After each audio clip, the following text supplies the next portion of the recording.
well. Yeah. Mr. Speaker, I beg to move that leave be given to bring a bill to make provision for the recall of members of the House of Commons in specified circumstances and to provide for the holding of primary elections.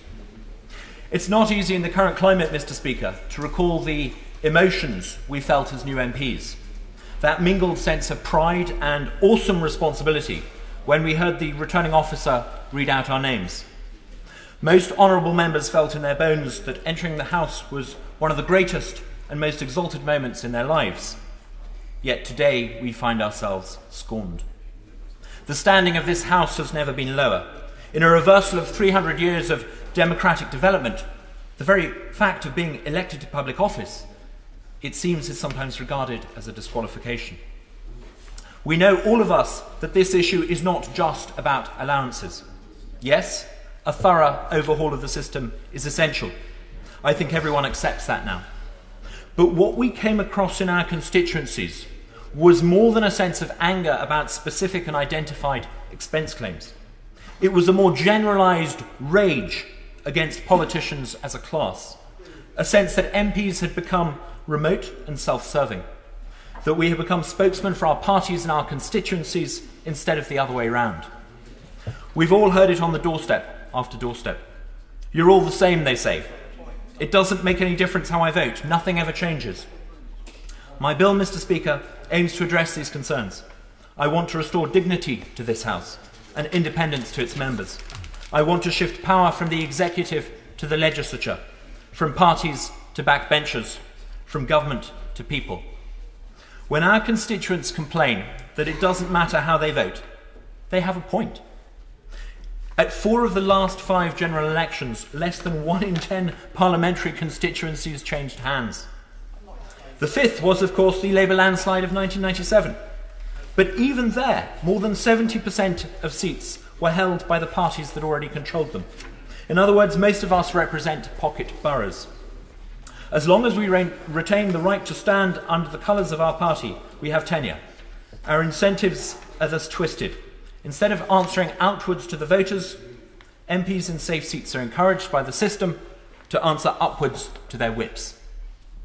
My bill would abolish the concept of a safe seat. It would eliminate pocket boroughs. It would open candidate selection to the wider public through open primary.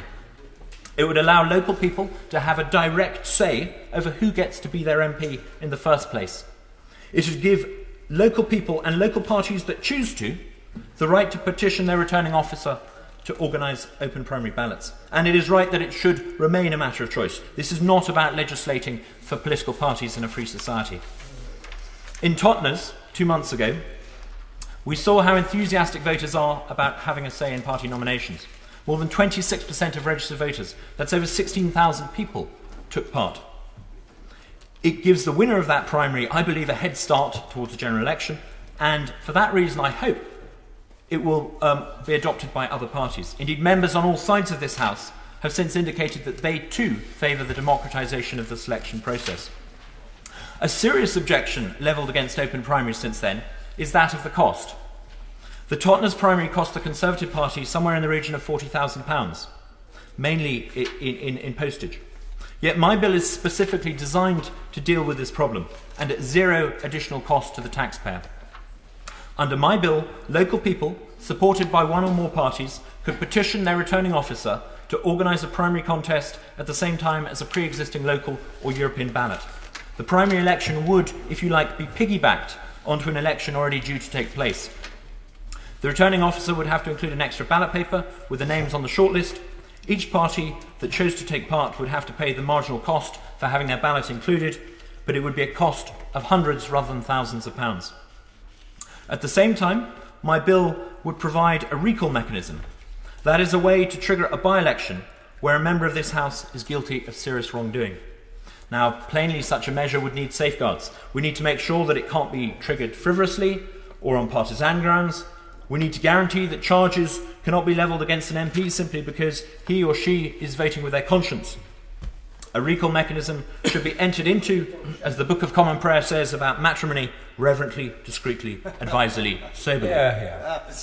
Triggering a primary would require the backing of a significant number of local people, and it would also require confirmation of serious wrongdoing by the Committee on Standards and